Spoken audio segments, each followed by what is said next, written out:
Kept you waiting, huh? Hello, how are you doing? It's time for another bonus.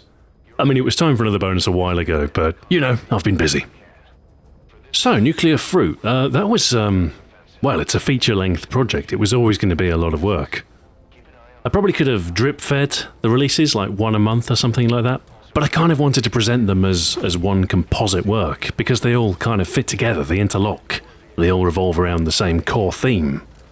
Particularly the last part, which, that had a lot of sort of repetition from the other parts in it, you know, to drive the point home. So I thought I'd finish all the parts first, but that, of course, meant a lengthy absence. And around about month 3, you guys started to worry. Still, anyway, it's over now. I'm reasonably happy with it. I think it was challenging on many fronts, but I think it came together quite nicely at the end. I think the last part did successfully tie together a lot of stuff. I think it worked reasonably well. I'll tell you one thing though, there is a massive chasm between an idea and an implementation. You know, you just don't realise how broad it is. I had the concept for this series floating around for ages, and I thought, yeah, you know what, that sounds like a really solid idea. Just an exploration of the link between the Cold War and video games.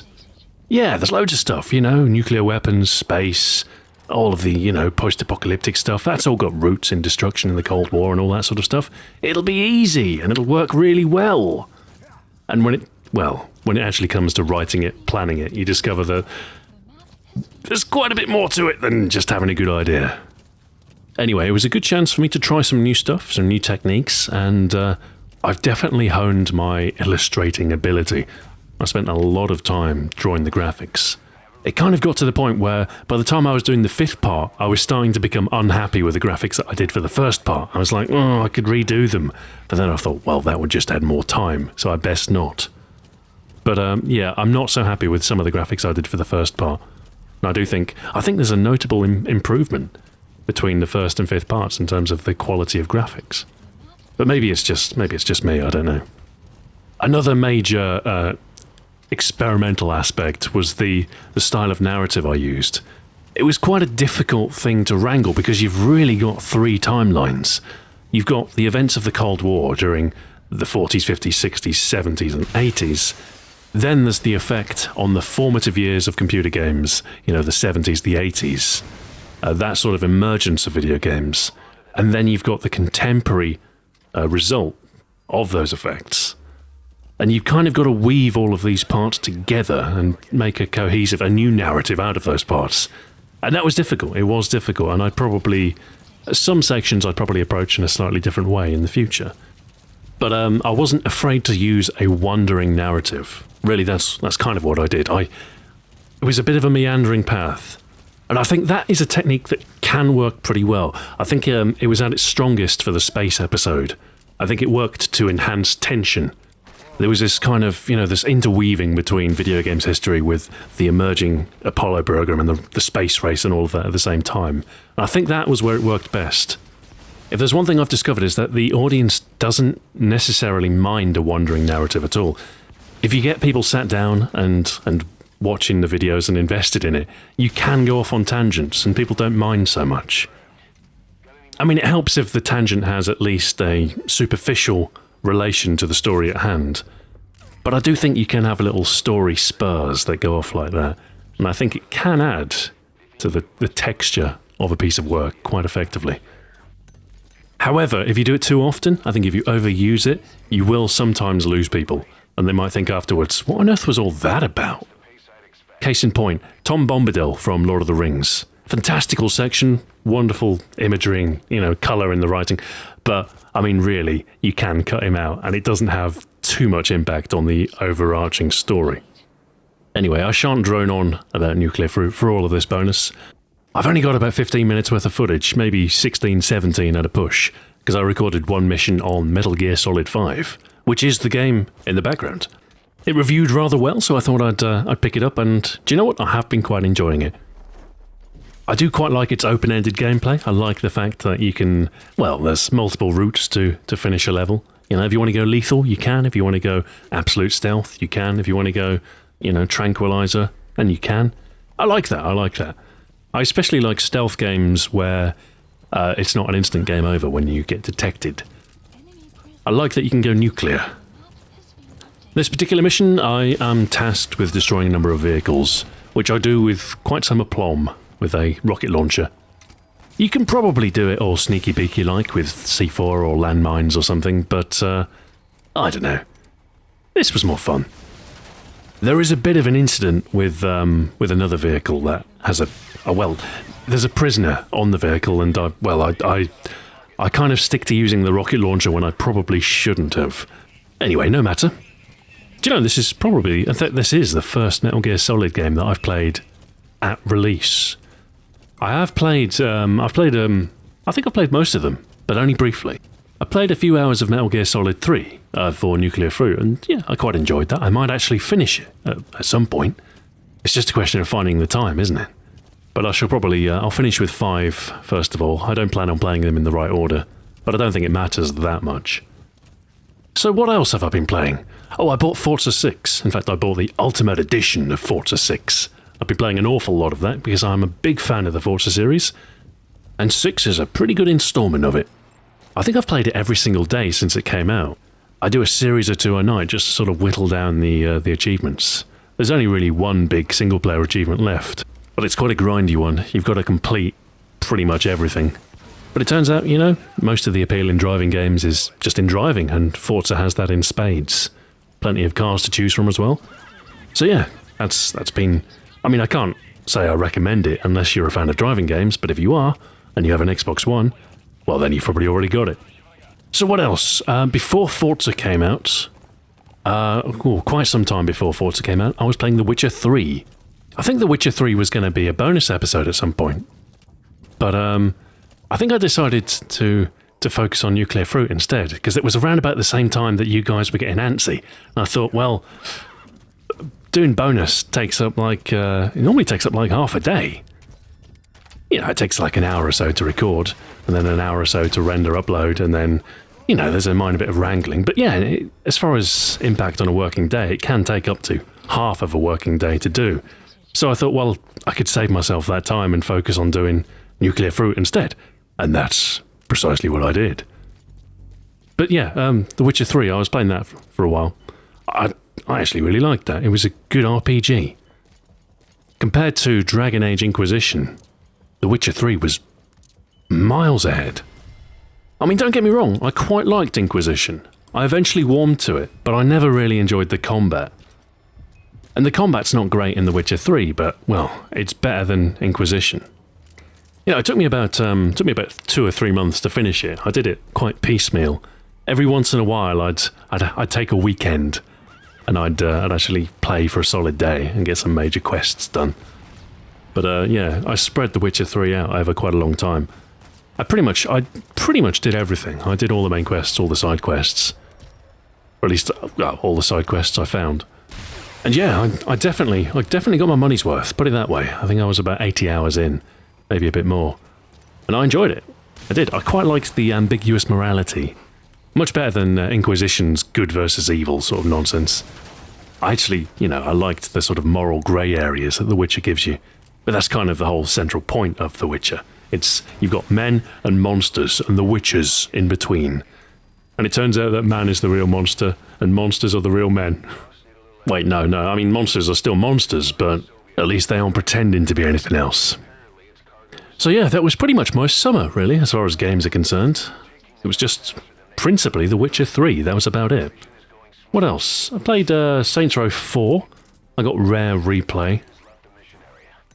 What else? I bought Thief, because that was cheap, and I've played the first couple of missions. Wasn't too impressed, but that might turn up in a bonus.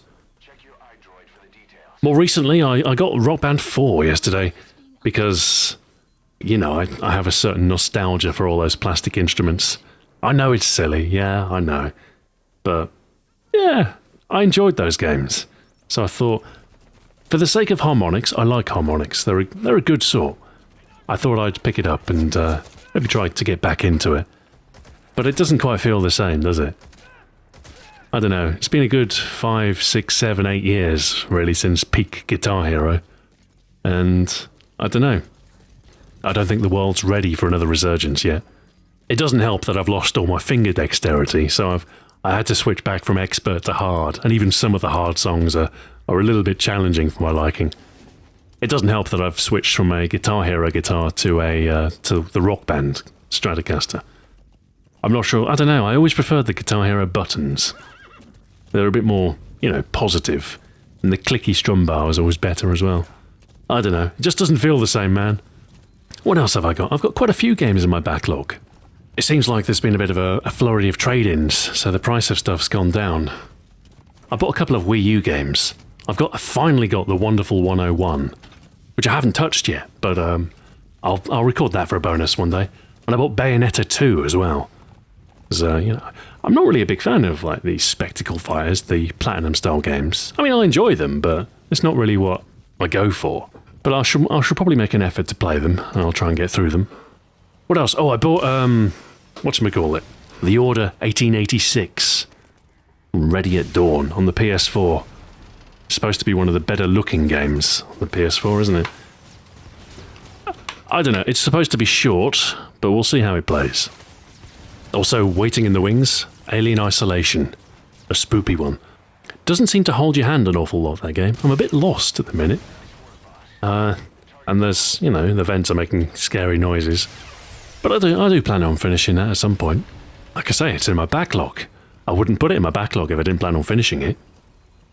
I realise I've done a terrible job of answering your questions in this particular bonus, but in my defence, there aren't really that many questions on the last video, it's just people wondering if I'm dead. No, clearly I'm not dead, just busy with nuclear fruit, and there's been a few other disruptions as well. I've been learning how to drive. I passed my theory test, I just need to start, actual lessons and stuff now. So anyway, I suppose I should probably talk about stuff that's coming up, because I actually have a full October planned. It is admittedly re-uploads, but still a full October. Coming up this Friday, I have the full edit of Nuclear Fruit, which is, it's basically just the 5 parts compiled into a single part. It's alright if you've already watched the parts, I don't expect you to watch it again, that's fine.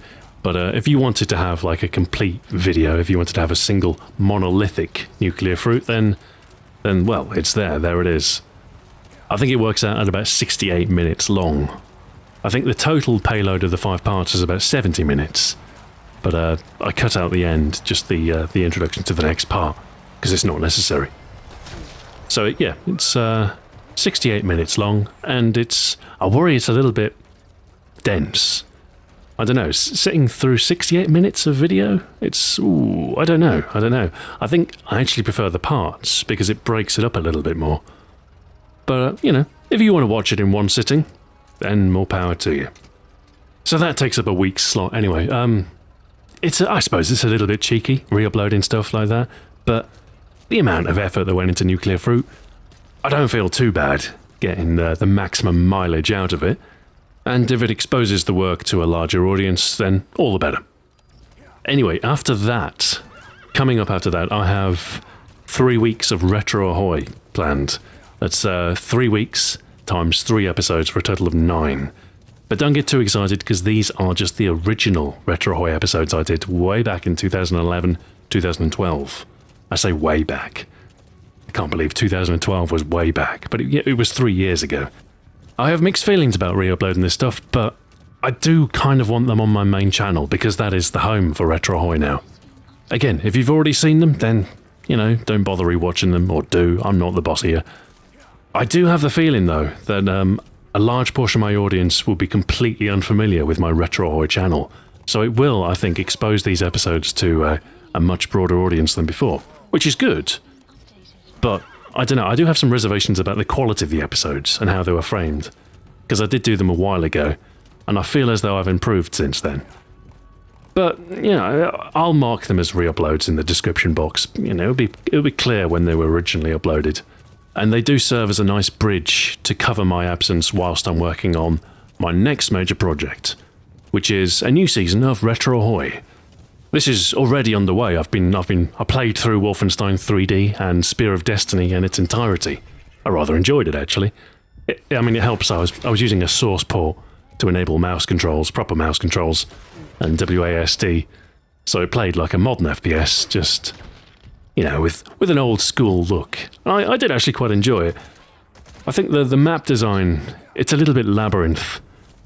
But once you kind of get into the mind of the level designers and you kind of know how things are spaced out, I think you do become more forgiving. So I'm doing a 5-part series of classic PC FPS, emphasis on PC. I'd like to do a series that focuses on console FPS, but that will be in the future. Of course, we'll talk about GoldenEye 007, of course we'll talk about Halo, but this series, all about PC FPS, notably the id Trilogy. So we're starting off with Wolfenstein 3D, then we're talking about Doom and Quake. The big three, really, the sort of the formative pillar stones of FPS. And also 2 additional FPS, which I think showcase different aspects of FPS design post-id.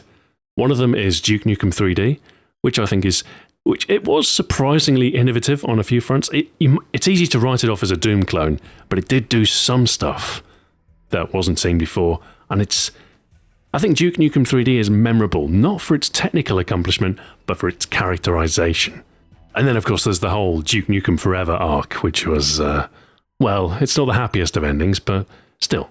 And the other game is Unreal, which is very, very different to Duke Nukem 3D, but more similar to Quake in its technical accomplishments and the groundwork that it laid for the Unreal Engine, which, of course, is still going strong today. We've got the Unreal Engine 4, which is powering the new Unreal Tournament, which will be, I think that'll be the end point of our story. So that's it, 5 different episodes, 5 different games. It is a bit FPS oriented, and I don't want my channel to just be about FPS. I don't want Retro Ahoy to be just FPS. But this particular series obviously is very FPS focused. But to be fair, it is a very important part of games history. I think the episode's probably going to take me about a week and a half, 2 weeks at least each. But I do have a head start. I mean, I've already made good progress on the Wolfenstein episode. And I've got another 3 or 4 weeks of content left on my channel. So I should hopefully be able to, to get a decent spread between now and Christmas. I'm hoping to finish Retro Ahoy before Christmas, incidentally. After that, I'm planning on doing a special on zombies in video games. An exploration of, how zombies are depicted, where they came from, and, notable releases featuring zombies. It'll be a special, but it might form the basis for a new format. Something which I tentatively call Iconic Monsters.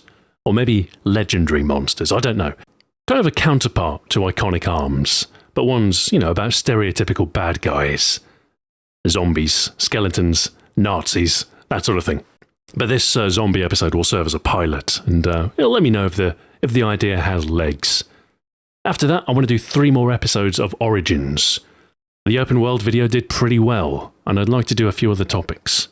I haven't fully decided on the 3 topics I'm going to do. I think, tentatively, I might suggest that they're going to be exploding barrels. I want to do that one, because I want to know where they came from. It's not Doom. It predates Doom, I know that much. But anyway, it'll be an interesting exploration of exploding barrels in games. What else? QuickTime events, maybe. And then possibly regenerating health, possibly headshots. What was the first game that had headshots? Some people think it was GoldenEye 007 for the Nintendo 64. It isn't. Anyway, there'll be 3 episodes of Origins, and then after that, I think it might be time for Iconic Arms. I might do a special before Iconic Arms, but Iconic Arms, a lot of people are asking me for it, and it always performs reasonably well. I'm a little bit cautious about doing it too often, because I don't want to become this weird channel that does gun videos. I mean, I already am, but I'm trying to get a balance. I'm trying to find a niche. General video games content instead of the relatively niche intersection between guns and video games. Anyway, I shouldn't talk too much about my future plans because, I take life one video at a time, and these future plans are very much subject to change. Turbulent times and all that, you've got to go with the flow. I don't normally share too much on the family side here on Bonus, but there is some relatively major news in that my wife is pregnant. And my first child is due in a couple of weeks, in fact. Possibly even less than that. So, like I say, there may be some disruption. Anyway, I told you I was busy. Impossible for me to say exactly when the next bonus will be. But, give me 2 or 3 weeks. I'll try. Yes, if I can find a moment's peace. Anyway, thank you very much for watching, and until next time, farewell.